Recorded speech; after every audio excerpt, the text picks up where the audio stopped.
Passing us on now to the next part of the discussion, I'd like to introduce Richard Moyles from DID Electric.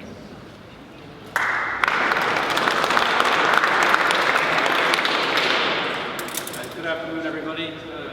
Delighted to be here. I'll give you maybe some background on myself and where I've been for the last few years and how I've developed the business and the e-commerce that I've been involved in. So, unlike a lot of people, I actually graduated and I did a fine woodworking and design in Letterfrack in 2000. That was very, very interesting in my sense, completely unrelated to technology and the web.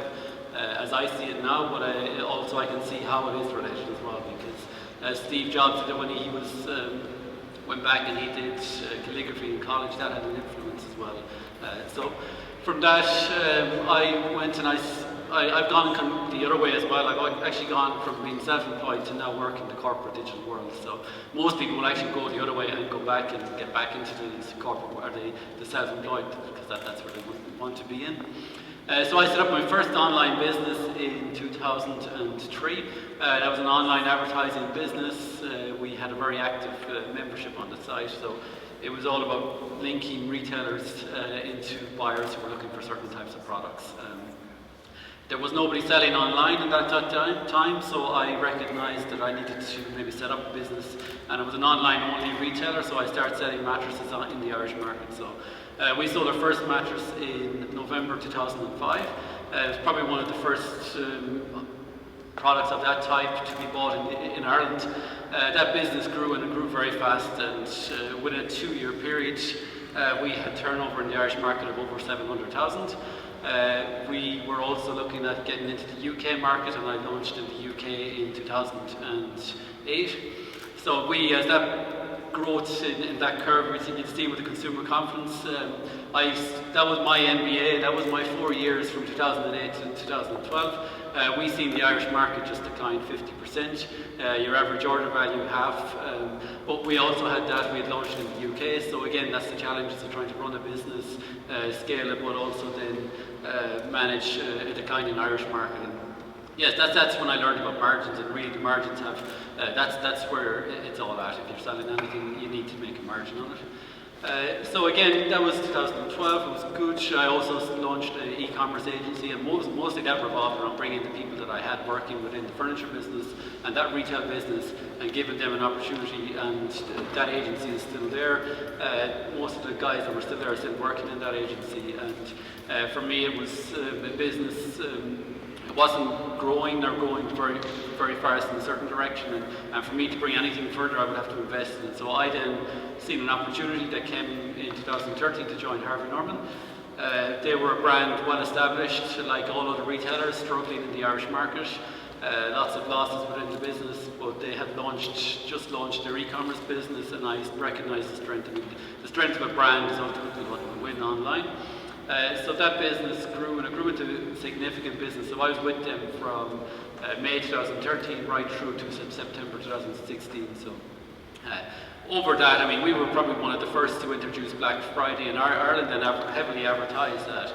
And that's how the whole peak has materialised, really. And for me, we established a great team in that business, and that business grew from maybe just under 1% of their turnover, of the total retail turnover, to getting up to 8 to 10% of their turnover. So then for me, I said, okay, there was other opportunities out in the Irish market, and last October I joined DID Electrical. So that's where I'm at currently. I'm a head of multi-channel, and I'll talk you through exactly where that is at the moment.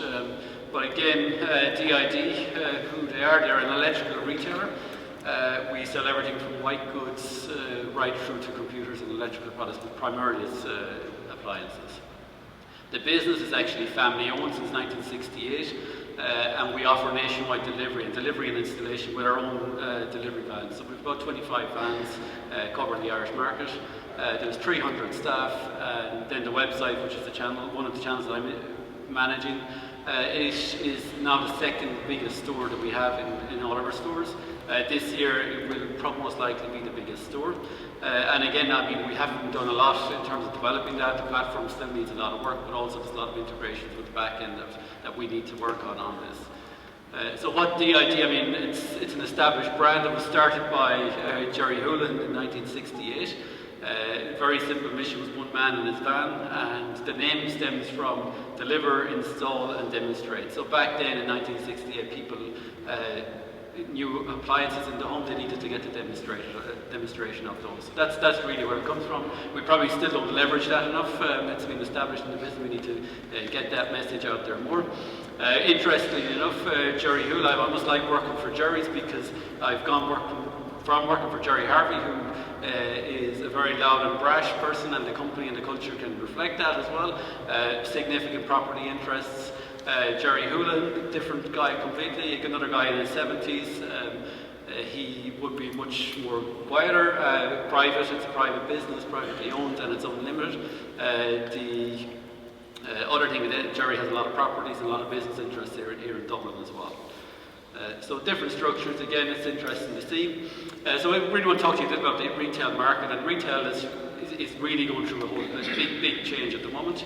And there's a lot of influences, and I would put a lot of the influences down to lots of online retailers like these. So Irish consumers are now buying from these websites, and the experience that they're getting from these retailers is an experience that they're now becoming accustomed to. So us as a retailer in the Irish market, we need to understand that, and we need to see that, okay, all of these retailers now offer complete tracking for your products, and that experience, so once you click that buy now button, people are on their phone, they're looking, can I track the product and that? And that's the key thing. I mean, for an existing established multi-store retailer, how do we do that? And that's essentially where this multi-channel and omni-channel journey is going. So multi-channel is really where all the channels are available to the customer. People can buy on their phone, people can contact you through different channels, but they're not necessarily integrated. So integration across all those channels in a retail business is a challenge. And that's this journey where we're going to go to, an omni-channel journey. And again, this is a digital transformation journey for companies, and every retailer, well, most retailers will have to go through this journey. This is going to take a 3 to 5 year journey. I mean, if we think about 3 or 4 years ago, a lot of retailers had a single channel. You walk up to your counter, you pay for your product, you walk out the door with it. You want to make contact with the company, you come back to the store, and that's that. Multi-channel, now we have availability on our online, on our mobile, and again, all those channels are available to customers to make contact with you. And how do we integrate those across the business? And we need to go on this journey, and we're only beginning on this multi-channel journey here. But if we look at omni-channel, essentially it's the customer is at the center of this, and we have to establish our business and our systems around this. So if somebody wants to check stock availability in a store, we need to be able to offer that. If somebody needs to contact us and they want to choose to contact us through social media, again, is all that information, when that customer makes contact to somebody through that, do we have all that customer information available to that person? So that's the digital transformation journey. A lot of retailers will need to embark on this journey. Some are more established and further down it, and others are only beginning on that. It's quite a significant investment. So I'll talk to you about peak. Peak is a period for us, especially in the market that I've worked for in the last 4 years. We go through a period of November, December, and maybe a part of January where 60% of our turnover happens. So it's a key part of the turnover of a total company. What we also need to understand, though, is we need to perform well for that. So 3 key events during that. This has been shaped over the last few years. Black Friday, Cyber Monday, and then the post-sale St. Stephen's Day. And that's beginning to change a little bit as well. So first year, maybe, and I'll talk a little bit more about that, but the peak was very much concentrated on 1 or 2 days. So that's beginning to spread out a little bit.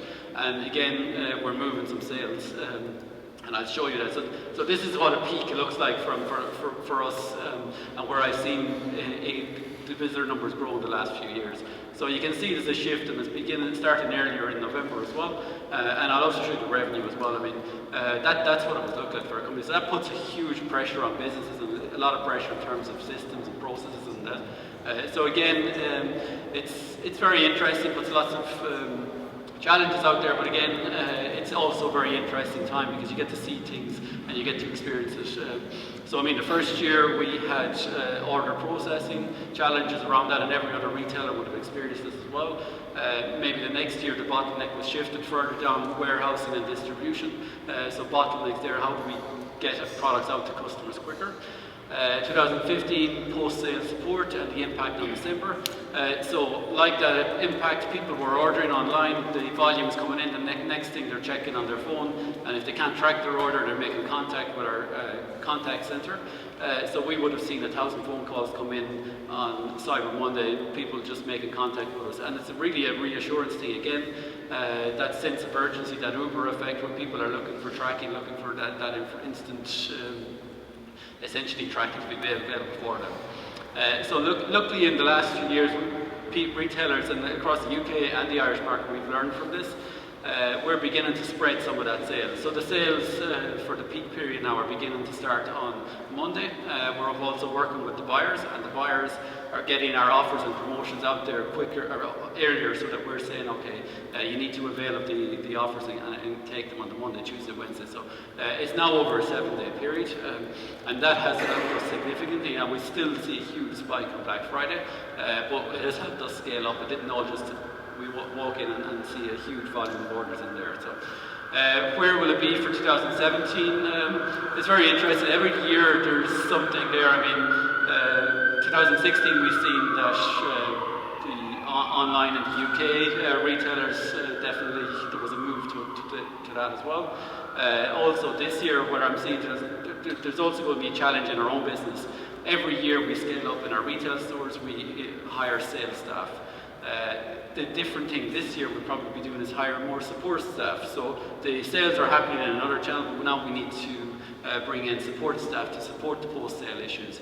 And also it has an impact pre and post the event as well. So we're sucking sales out of November and we're sucking sales out of December. We have sales staff on our shop floor, and they're scaled up for a busy period, which would have been the case 3 or 4 years ago, but that is less so in a retail environment. So that's a huge shift in a retail environment to understand that actually traditionally we would have recruited sales staff for the key sales period. We now need to maybe recruit more support staff. So again, that's where the impact is happening. And for us, and how I plan ahead, I mean, yes, we create a risk register, and the risk register for me is really some things we would document throughout the year. We need to identify what are the risks for a period like this. You have so many things we put on this. It's like if you think about your own business and how many days, or if it ever happens that your internet isn't working or your email may not be working, little things like that. But imagine that happening on a key period. We've had, I remember last one year where it didn't happen at peak, but our office got flooded. Somebody left the tap on in an office, something like that. Anything like that can happen. But again, it's a risk of a key period. You need to identify those. It's a business risk. I mean, one of the risks there is your reputation damage. I mean, what could happen if you mess up with this and you mix up all the orders? There's a lot of things around that. Forecasting is important because we now need to work with our buyers. The buyers need to get some indication of where do you think we'll be at. We're moving sales from a store environment to an online environment. How are we going to manage that? The platform, how we can scale up for that. So do we go from 5 servers, 4 servers, scale that up to 10, 11, 12 servers and so on.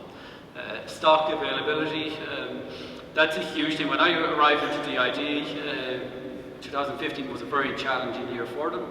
That was their first year of peak. The experience in the company wasn't there for managing that. So for me, I mean, what I had to do was set stock limitations across the site and across the business. So I would work with the buyers. We might have 80 TVs. We would have allocated stock to various stores. We would have allocated a certain amount of stock to online. So once it's gone, and also how you do message that. I mean, when a product is sold out and we advertise it, how do we communicate that to customers? Because if you just take it off the website, you might get hundreds of people ringing the business saying, oh, where's that product that was advertised? And so on. So you have to work with and understand all those. Delivery capacity again. Things for me, I mean, we had the DPD deliver for us, but again, we've had trucks arrive and no space available on those. But we also have our own delivery companies, so our own delivery vans, so we will arrange them that some of our pallets will get shipped directly to the hub so that we can get those delivered to the customers. And again, the small percentages matter. How many people will type in their email address incorrectly? And when you compound all these emails, or all of these small percentages, they can be a significant percentage. So if you get a period where you're doing 10,000 orders and you have 5% of problems within the system, that's a lot of customers, a lot of issues that could create post-sale issues down the line, and also impact in terms of customer support and so on. And again, the planning ahead, what will be the likely impact for the key trading period, which would be November, December, and in the stores. So, I mean, there is quite a lot to it. You have to look at it from your own business and see. But every year, it's all about shifting bottlenecks. That's what I've seen. I mean, there's different stages down along the lines, and identifying those, and really just being able to eliminate and work with those. Brexit impact. I mean, the biggest impact I can see is the cross-border euro sterling. This is a perfect example. Dyson, we have a supersonic hairdryer, €399 euro on our own site. It's £299 on the Selfridges website. They are promoting it with Irish bloggers. We are also seeing that even the media in Ireland is jumping on this. So that's a significant impact that's having. I mean, we've not seen anything directly measurable ourselves in that, because our own business is growing well, but also this is like the lost opportunity. I think what this is happening is it's a little bit like the Airbnb impact on the hotel market. We don't really know how much of an impact it's actually having, but some of the things I would look at is the likes of the news in the media from last December and November, where Parcel Motel, fears for Christmas as Parcel Motel, customers experience serious delays. The volume going through this business was massive. I mean, I would have seen the collection depots and people waiting to get products. Also, in fairness, the company were proactive, and they were making sure people were trying to collect their orders, they were incentivizing customers to collect their orders as well, to make sure that free up capacity and so on. So, like 80% more than last year. I mean, so that's UK business coming into the Irish market. Parcel Connect, another company, is saying that they expect to be about 75 million going through their system in terms of online revenue.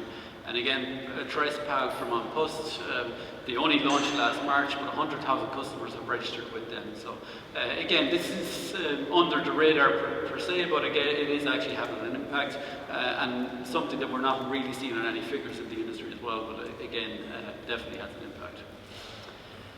The changing market, I mean, I keep talking about the digital and the digital transformation. I mean, Amazon in the US, 2006 versus 2016, they've gone from being a market cap of 17.5 billion to now the biggest company. Again, it's significant, bigger than Walmart. The other thing, I mean, they're not a profit company. Their total profit is minimal in comparison to the likes of Walmart. The business is changing now. Amazon is beginning to make a profit, but it's not making a profit in retail, it's making a profit in the software and the services that they're selling. So there's a huge shift, and the market is actually changing. I mean, and there will be losers, and this is where it's very important for Irish readers and everybody to understand, okay, what will work, what won't work. In the US, there's a lot of stores closing. It's having an impact. I mean, these are probably C, D, they're lower level stores, they're not getting as much traffic. This is part of a journey now that is beginning to happen. I mean, retail will move, again, it will be the experience, but Amazon aren't going to wipe out these companies, but some will win. So we are seeing some winners, and we've also seen some losers. So Best Buy in the US is making inroads, and Walmart are making inroads into their online channel.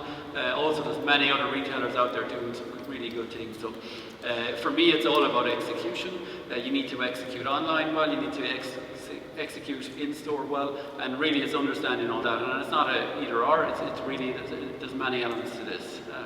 So it's quite confusing. I mean, there's lots of stuff happening. I mean, if we look at Amazon, they're opening stores, Alibaba are opening stores, there's all these new developments, Amazon Go, you have other retailers, and technology is changing all the time. So in essence, my role is quite diverse and it's well spread out, and lots of times there's always new technologies, what do I do, and so on. So, I mean, for me and for what I can give you today, I mean, I'm going to give you another story and a background on things, because the best I can do is give you a story I've seen, and it relates to Peak as well. So, I was over in Morocco on a holiday. It was post-implementation of a very significant project where we had integration into the business.